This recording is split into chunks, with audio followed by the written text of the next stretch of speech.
সুবহানাল্লাহ। বিসমিল্লাহ আমরা করবো তো ইনশাআল্লাহ। তাহলে কোরআনের শুরু থেকে এক সূরা নাস পর্যন্ত বিসমিল্লাহির রহমানির রহিম আছে। এই বিসমিল্লাহর আমলটা আল্লাহ করেছে, সাহাবায়ে কেরাম করেছে, জিবরাইল আমিন করেছে, ফেরেশতারা করেছে। উম্মত কেন আমল করবে না বলে? বান্দা আমল করতে হবে না? অবসর বানাল্লাহ বলা মুহাম্মদ হারগিজ না গুফতা তানা গুফতা জিবরাইল হারগিজ না গুফতা তানা গুফতা রব্বুল জালিল।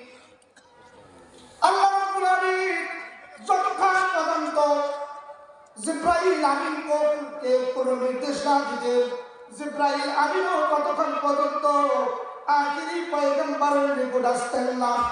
আখিরি পয়গম্বর তার জবান থেকে ততক্ষণ পর্যন্ত কিছুই বলতেন না যতক্ষণ জিবরাইল আমিন কিছু না বলতেন। সুবহানাল্লাহ বলবেন না? আরে বিসমিল্লাহর আমলটা নবীজির ছিল কি ছিল না? সাহাবায়ে কেরামের সমস্ত নবীদের ছিল না বিসমিল্লাহর আমল? তাহলে আমরা বান্দা আছে কি হয়ে গেছি? গাফেল হয়ে গেছি দুনিয়ার মহব্বতে। আল্লাহ তাআলা যে ধন সম্পদ যে অর্থ আমাদেরকে দিয়েছে, এই অর্থ এই ধন সম্পদের মোহে পড়ে আমরা আল্লাহকে ভুলে গিয়েছি, মালুম ভুলে গিয়েছি। কি হয়েছে? আমরা ভুলে গিয়েছি না? ভুলে দিলে হবে না। বাংলাদেশে আছি আমরা, পৃথিবীর অনেক দেশ, তার মধ্যে একটা কি বাংলাদেশ। মানচিত্রে যদি BSc লিখতে হয়, বাংলাদেশের BANC লিখতে আর জায়গা থাকে না। এই ছোট্ট একটা জায়গা থেকে যদি আমরা আমল করে আল্লাহর দিদার করতে পারি, আল্লাহ তাআলা তার ওয়াদা মতো আপনার আমাকে জান্নাত দান করবেন। বলেন সুবহানাল্লাহ। জান্নাত যাওয়ার আশা আছে তো ইনশাআল্লাহ? জান্নাত যদি যাওয়ার আশা থাকে, আখিরি পয়গম্বরের একখানা হাদিস আছে। আখিরি পয়গম্বর বলেছেন যার ভিতরে 5টা গুণ আছে তার জন্য জান্নাত আশা করে আছে যে কতক্ষণ সে আমার কাছে আসবে। এটা খুব সহজ কাজ। হাদিসের মধ্যে আছে ক্বালা নবী সাল্লাল্লাহু আলাইহি ওয়াসাল্লাম ইন্নাল জান্নাতা তাশতাকু ইলাল খামসাতিন নামাল তালিল কুরআন। তার মধ্যে একটা গুণ হচ্ছে যে ব্যক্তি কোরআনে কারীম তেলাওয়াত বেশি বেশি করে। আমরা কোরআনে কারীম তেলাওয়াত করি কি? কোরআনে কারীম আমরা যারা তেলাওয়াত করি না, আমাদের সন্তানাদিগুলোকে কোরআনে কারীমের তেলাওয়াতের তালিম দিতে হবে কি হবে না? এই তালিম দেওয়ার ব্যবস্থা করেছে এই এলাকার কুখ্যাত একজন হাজী আব্দুল আজিজ। এই তালিম দেওয়ার জন্য মাদ্রাসা নির্মাণ করতেছে। কি নির্মাণ করতেছে? মাদ্রাসা। 5টি গুণের কথা হাদিসে নবীজি বলেছে, তার মধ্যে একটা গুণ তালিম কোরআন। কোরআনের তেলাওয়াত জানতে হবে। ওয়াহাফিজুল লিসান। 2 নম্বর গুণ হলো বেকানা অনর্থক কোনো কথাবার্তা বলবে না। 3 নম্বর মাতরিবুল জিয়াদ। খাদ্যবিহীন মানুষকে যারা খাদ্য দান করে, কয়টা গুণ পেলা? 3টা। ওয়া মুকসালুলিয়ান। যাদের বস্ত্র নাই তাদেরকে কি দান করে? বস্ত্র দান করে। কয়টা গুণ শুনলে না? 4টা। 5ম গুণটা আমরা সকলে এখন করব। ওয়া মান সাল্লা আলা হাবিবির রহমান। নবীজির উপর দরুদ পড়া।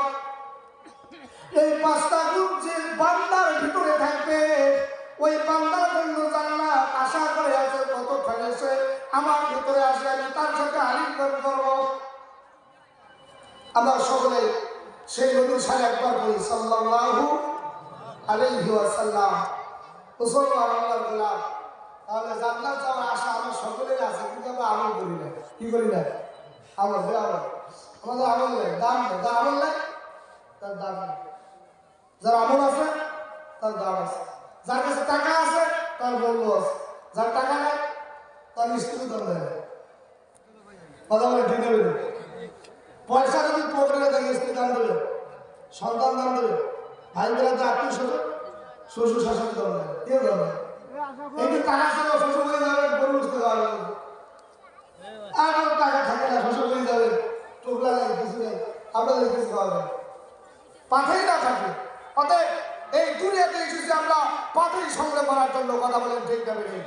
পাটের সংগ্রহ করবো তো? আল্লাহ তাআলা আমাদের সকলকে পাটের সংগ্রহ করার তৌফিক দান করুন।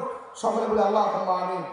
মুসলমান আল্লাহ গোলাম, এ পর্যায়ে এতটুকু সময় আলোচনা আর কি বলবো, খালি শুরু করলাম কোরআনে কারীমের সূরা ইব্রাহিমের 7 নম্বর আয়াতের তাফসীর, ব্যাখ্যা, বিশ্লেষণ, আসবাবে নুজুল, অনেক কিছু বাকি আছে।